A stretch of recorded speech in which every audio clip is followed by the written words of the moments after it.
Bismillahirrahmanirrahim. Assalamu alaikum. Dear students, in this lecture we will discuss some more concepts about regression line. This is the reference book by Scott Hudson. Regression analysis. Use one variable to describe or predict the other variable. So both variables are given in pair form x and y. The variable which is going to be described, the other one is called the independent variable, and the variable which described is called the dependent variable. And we measure the variance of y variable in terms of variable variance in x variable. Here are few assumptions of the regression line. First one is error is random. Second, error is normally distributed. Variances of error is constant and no autocorrelation in errors.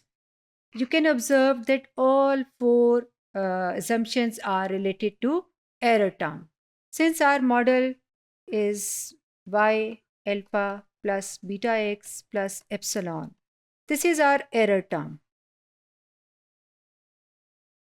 If errors are normally distributed, then y variable are also, the values in the y variable is also normally distributed. If errors are random, then y will be random. If there is no autocorrelation between error terms, it means if you have given x and y in parallel form, then errors are also given in parallel. And every error term have the relationship between the next one. E1 have the relation with E2, E2 have the relation with E3. If these errors have no autocorrelation, no relationship between these terms, then this is the basic assumption that there must be not any relation between these consecutive error terms. And variances of these errors is equal to sigma square, which is constant. So, or these are the assumptions of error terms. So, errors are normally distributed with zero mean and sigma square variance, which is constant variance. Here you can see a graph of scatter plot. These are the blue points are the scatter plot, scatter dots of the observed data. Okay. The parallel line to x-axis, which is the mean line. Okay. So this is y bar. Since the this axis is y-axis, and this line passes from this point 15 between the 10 and 15. So average y bar is equal to 12 point something. So this line is equal to y bar. And you can see all these arrows are showing the difference of every pair from the y bar line. यानी हर dot जो है वो y बार line से जो उसका difference है वो कहीं ज़्यादा और कहीं कम है. तो ये जो डिफरेंस है y बार का हर ऑब्जर्वेशन के साथ, अगर हम ऑब्जर्वेशंस को y कह दें और मीन जो है वो आपकी y बार लाइन है, तो अब अगर आप इसका स्क्वायर ले लें और सम कर दें, then this is the formula of total variation. ठीक है, वेरिएंस का न्यूमरेटर भी यही होता है, sum of square of deviations of observations from their mean. तो ये आपकी टोटल वेरिएशन है. SST आपका टोटल सम ऑफ स्क्वायर्स है. ठीक, तो आपके ये जो डिफरेंसेस हैं ये कहीं ज़्यादा और कहीं कम है. जब हम इसकी डिफरेंस किससे ले रहे हैं? मीन से. अगर हम इसी लाइन को थोड़ा डेविएट कर दें, ठीक है, यानी कि इस पॉइंट से हिला के मैं कैसे कर देती हूँ, ये देखिए नेक्स्ट लाइन. अब आपकी लाइन जो है वो थोड़ी तिरछी हो गई है. इस तरह से तिरछी हुई है कि अब जो आपके वाई पॉइंट्स हैं वो इस लाइन के क्लोजर हो गए हैं.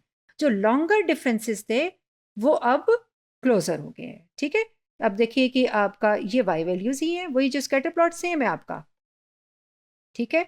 और वाई लाइन तो वहीं पे मौजूद है आपकी, यहाँ पर ही सेंटर में वाई लाइन है।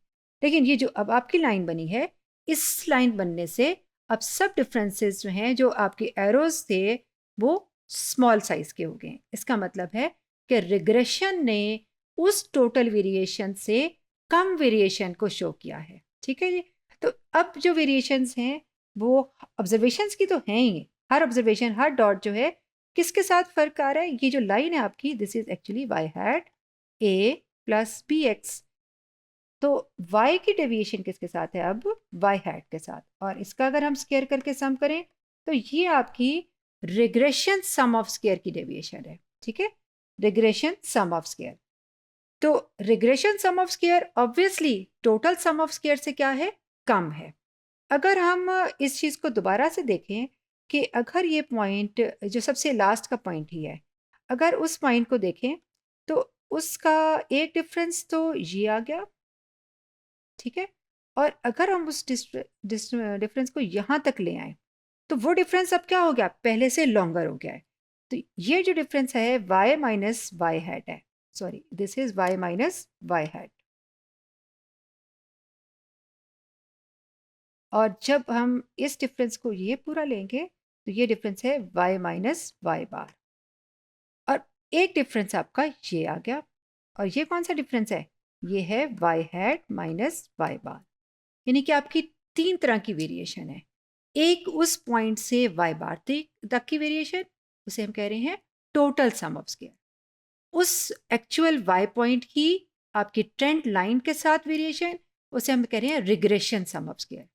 और फिर ट्रेंड की आपकी नीचे मीन के साथ जो डिफरेंस है वो अनएक्सप्लेन्ड वेरिएशन है, ठीक है। तो अब आप देखिए कि रिग्रेशन सम ऑफ स्केयर और टोटल सम ऑफ स्केयर, इन दोनों को हमने डिवाइड कर दिया और 1 में से माइनस करेंगे तो आपका ये आ जाएगा कोफिशिएंट ऑफ डिटर्मिनेशन। ये कोफिशिएंट ऑफ डिटर्मिनेशन आपको ये बताता है कि टोटल वेरिएशन जितनी आपकी एग्जिस्ट कर रही थी उसमें से कितनी वेरिएशन आपके रिग्रेशन ने एक्सप्लेन कर दी है, ठीक है। The variation, total variation in y which can be explained through the x, variation in x, ठीक है, और किसके थ्रू, रिग्रेशन के थ्रू। तो अब जो वेरिएशन जितनी ज़्यादा स्टडी हो जाएगी, जितनी ज़्यादा वेरिएशन की स्टडी होगी, वो आपका आर स्केयर की वैल्यू आपको बताएगी। आर स्केयर आपका 0 से 1 के बिटवीन है, ठीक है, यानी कि 0 से 100 तक 100% पे कहेंगे तो 0 से 100% होगा, और अदरवाइज 0 टू 1 लाई करता है। जितनी ये वैल्यू 1 के क्लोजर होगी उससे ये पता चलेगा कि आपका जो लीस्ट स्क्वायर रिग्रेशन लाइन है वो बेस्ट फिट हुई है। उसके जो ए और बी के एस्टीमेट्स हैं वो मैक्सिमम वेरिएशन को, वाई की जो वेरिएशन है उसको एक्सप्लेन कर पा रहे हैं, ठीक है जी। Thank you so much.